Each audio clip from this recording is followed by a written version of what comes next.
Please ডাকসুর full meaning কি বলো তো?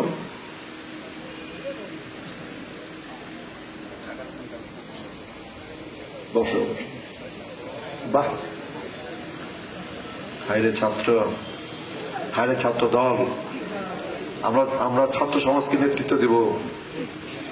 নেতৃত্ব দেওয়ার মিনিমাম যোগ্যতা আমাদের নাই, নেতৃত্ব দেওয়ার মিনিমাম যোগ্যতা আমাদের নাই। এবং যোগ্যতা নাই বলেই ডাকসুতে ওরা জিতে, যোগ্যতা নাই বলেই রাষ্ট্রতে ওরা জিতে, যোগ্যতা নাই বলেই চাকসুতে ওরা জিতে, যোগ্যতা নাই বলেই চাকসুতে ওরা জিতে। 4টে ইউনিভার্সিটিতে একটি বিশেষ ছাত্র সংগঠন বিপুল ভোটের ব্যবধানে জয়লাভ করছে। কারণটা কি? কারণটা আমাদের যোগ্যতা নাই, আমাদের মেধা নাই, আমাদের কর্ম নাই, সাধারণ ছাত্র ছাত্রীদের সাথে আমাদের সম্পর্ক নাই, ক্যাম্পাসে আমার কোনো ইতিবাচক কাজ নাই। Campus, college campus, high school campus, বিশ্ববিদ্যালয় ক্যাম্পাসে আমার কোনো ইতিবাচক কাজ নাই।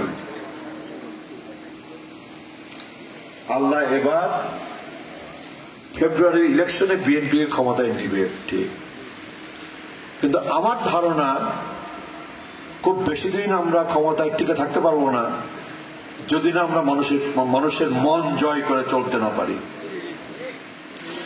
মানুষের মন কিন্তু জয় করে আমরা চলতে পারতেছি না, যে কারণে বলি 14 মাসে 14টা ভোট কমছে। ভোট কিন্তু 14টা কমে নাই, ভোট কিন্তু 14টা কমে নাই,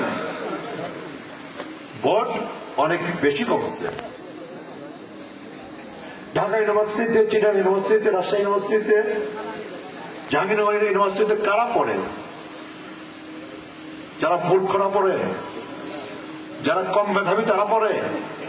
তারা কি সব চিটাগাংয়ের পোলাপান পড়ে কিংবা রাজশাহীর পোলাপান পড়ে? রাজশাহী ইউনিভার্সিটিতে মাদারগঞ্জের আছে না 2-4 জন? সারা বাংলাদেশ থেকে রাজশাহীতে পড়তে যায়, সারা বাংলাদেশ থেকে ঢাকায় পড়তে যায়, সারা বাংলাদেশ থেকে চিটাগাংয়ে পড়তে যায়, জাহাঙ্গীরনগরে পড়তে যায়। বাংলাদেশের সেরা মেধাবী ছেলে মেয়েগুলো পড়তে যায় এই পাবলিক ইউনিভার্সিটি গুলাতে। ওরা ভোট দেয় নাই। ওই ছেলে মেয়েগুলা কিন্তু মাদারগঞ্জে বসবাস করে, ওই ছেলে মেয়েগুলা কিন্তু মেনান্দতে বসবাস করে, সারা বাংলাদেশে ওই ছেলে মেয়েগুলো বসবাস করে। ওই ছেলে মেয়েদের, ঢাকা ইউনিভার্সিটির ছেলে মেয়েদের প্রভাব নাই বাংলাদেশে? রাজশাহী ইউনিভার্সিটিতে যে ছেলে মেয়েরা পড়াশোনা করে ওই ছেলে মেয়েদের প্রভাব নাই মাদারগঞ্জে? তার বাড়িতে, তার ঘরে, তার পরিবারে, তার আত্মীয় স্বজনের উপর আছে না?